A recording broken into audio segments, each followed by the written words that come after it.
Halo, kenalin aku Dian Safa Safrani, mahasiswa kelas A Biologi Terapan. Jadi, tujuan dibuatnya video ini adalah untuk menyajikan laporan praktikum mikrobiologi dasar acara satu, yaitu pengenalan alat, teknik aseptis, sterilisasi, dan media pertumbuhan. Langsung saja ke pendahuluan.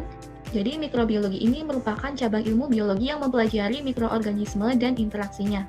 Nah, dalam mempelajari mikroorganisme tentunya diperlukan keterampilan dasar laboratorium seperti mengenal alat-alat mikrobiologi, memahami media pertumbuhan, serta menguasai prinsip sterilisasi dan teknik aseptis untuk memastikan hasil penelitian yang akurat dan bebas dari kontaminasi. Kemudian untuk tujuan praktikumnya itu ada dua. Yang pertama, memberi pengetahuan dan pemahaman tentang cara kerja aseptis, disinfeksi, dan sterilisasi dengan berbagai metode. Yang kedua, mengenal beberapa jenis media pertumbuhan mikroorganisme, bahan-bahan yang digunakan dalam pembuatan media, dan cara pembuatan media.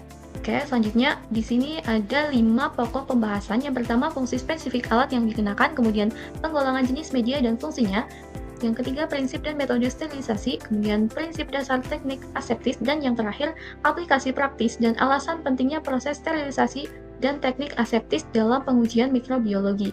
Ya, selanjutnya masuk ke poin yang pertama, yaitu fungsi spesifik alat yang dikenakan. Yang pertama ada gelas ukur, fungsinya untuk mengukur volume cairan, gelas beker untuk mengukur, melarutkan, dan mencampur bahan-bahan, labu Erlenmeyer untuk menghomogenkan bahan di atas hot plate stirrer, kemudian batang L dan segitiga untuk menyebar suspensi mikroba di atas suatu media, kemudian cawan Petri sebagai wadah untuk media agar. Selanjutnya, tabung reaksi untuk reagen, pengujian atau media, rak tabung untuk tempat meletakkan tabung reaksi, botol vial untuk tempat reagen, senyawa antibiotik, kemudian pipet ukur untuk mengukur dan memindahkan volume cairan. Oke, selanjutnya kita akan masuk ke alat elektronik. Namanya inkubator ya teman-teman. Fungsinya itu adalah untuk menginkubasi sampel yang sudah dilindungi oleh mikroba. Biasanya itu suhu yang digunakan itu dari di sini ada biasanya tuh 25 sampai 37. Jadi dia tuh prinsipnya menginkubasi sampel yang sudah ditumbuhi mikroba agar bisa tumbuh dengan optimal. Ke alat selanjutnya, oven ini dia prinsipnya itu teknik sterilisasi menggunakan panas terik. Jadi dia biasanya itu digunakan untuk sterilisasi alat-alat kaca yang untuk nah, jadi di prinsip kerjanya itu sterilisasi menggunakan uap air panas bertekanan. Nah, ini namanya water bath ya teman-teman. Jadi dia ini tujuannya, fungsinya itu dia biasanya untuk melarutkan cairan, melarutkan enzim, melarutkan senyawa itu oleh masyarakat. Jadi ini tuh sistemnya, cara kerjanya dia mengukur konsentrasi laut dan berdasarkan tingkat absorbansi atau kekeruanan. Mami bang, ibu, ibu buat apa? Larutnya. Jadi namanya ini hot plate stirrer. Hot plate stirrer. Jadi ini buat menghomogenkan larutan. Nah biasanya kita pakai buat kalau kita bikin media. Golongan jenis media dan fungsinya. Untuk menumbuhkan mikroorganisme. Nah, untuk membuat medium pertumbuhan, jadi bahan dasarnya itu ada 3, yaitu ada pelarut, terus pemadat, sama nutrien. Nah, pelarutnya itu menggunakan aquader. Nah, untuk pemadatnya itu ada 3 jenis. Yang pertama itu ada agar, silika gel, sama gelatin. Bedanya itu, nih misal agar itu tuh dia cenderung lebih sulit didegradasi oleh mikroba. Kalau gelatin itu kebalikannya, yaitu lebih mudah untuk didegradasi oleh mikroba dibandingkan dengan agar. Kalau silika gel itu tuh ditemukan oleh mikroba yang autotrof. Jadi itu contohnya itu cyanobacteria. Cyanobacteria itu kan bakteri yang mampu berfotosintesis. Gitu. Terus perbedaan medium itu dibelahkan menjadi 3 berdasarkan sifat fisik, bentuk, dan fungsinya. Kita mungkin ke yang sifat fisiknya dulu. Jadi itu ada medium padat, semi solid, dan air. Padat itu yang kayak gini. Teman-teman mau lihat? Silakan boleh dilihat bukan. Nah, semi solid itu yang kayak gini. Lihat. Ini cair kayak gini.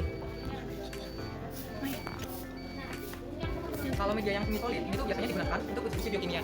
Contohnya itu uji H2S. H2S itu hidrogen sulfida.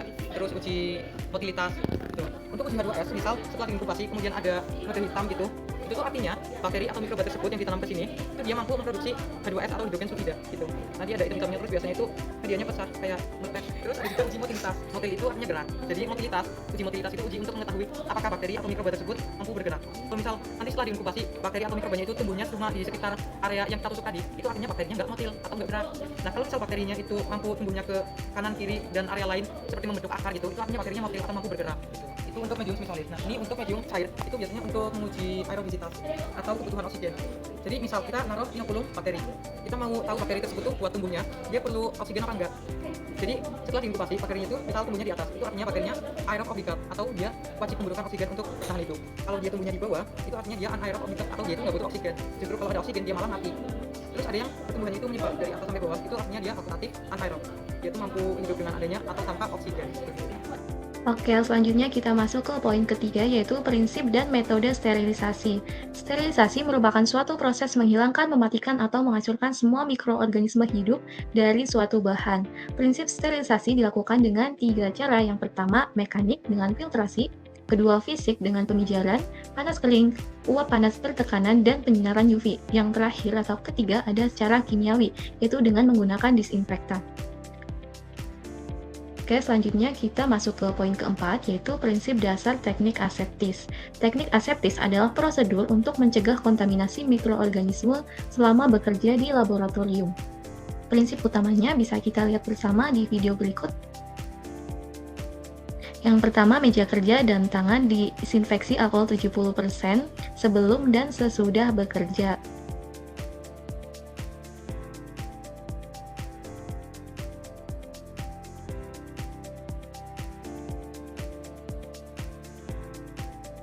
Oke, kita lanjut ke poin kelima, yaitu aplikasi praktis dan alasan pentingnya proses sterilisasi dan teknik aseptis dalam pengujian mikrobiologi. Untuk aplikasinya, sterilisasi diterapkan pada media pertumbuhan, alat gelas atau logam, serta lingkungan kerja agar bebas dari mikroorganisme kontaminan. Untuk teknik aseptis diterapkan saat memindahkan biakan dengan jarum ose, menuang media ke cawan Petri, atau membuka tabung kultur agar tidak tercemar mikroba dari lingkungan. Nah, pentingnya proses sterilisasi dan teknik aseptis. Sterilisasi ini memastikan media, alat, dan lingkungan kerja bebas dari mikroba kontaminan sehingga hasil percobaan valid. Teknik aseptis mencegah kontaminasi silang antar kultur, menjaga keselamatan praktikan, dan menjamin kultur murni tetap terjaga. Oke, sampai sini dapat disimpulkan, praktikum ini memberikan pemahaman mengenai prinsip kerja aseptis, disinfeksi, dan sterilisasi dengan berbagai metode yang berperan penting dalam mencegah kontaminasi selama kegiatan mikrobiologi. Selain itu, mahasiswa dapat mengenal berbagai jenis media pertumbuhan, memahami bahan-bahan yang digunakan dalam penyusunan, serta mengetahui prinsip dasar dalam proses pembuatannya. Dengan pencapaian tersebut, praktikum ini berhasil memenuhi tujuan yang telah ditetapkan sekaligus menjadi dasar keterampilan yang akan digunakan pada praktikum mikrobiologi selanjutnya. Oke, ini referensi yang saya gunakan dalam penyusunan laporan praktikum. Oke, sekian dari saya, kurang lebihnya mohon maaf. Thank you for watching. Dadah!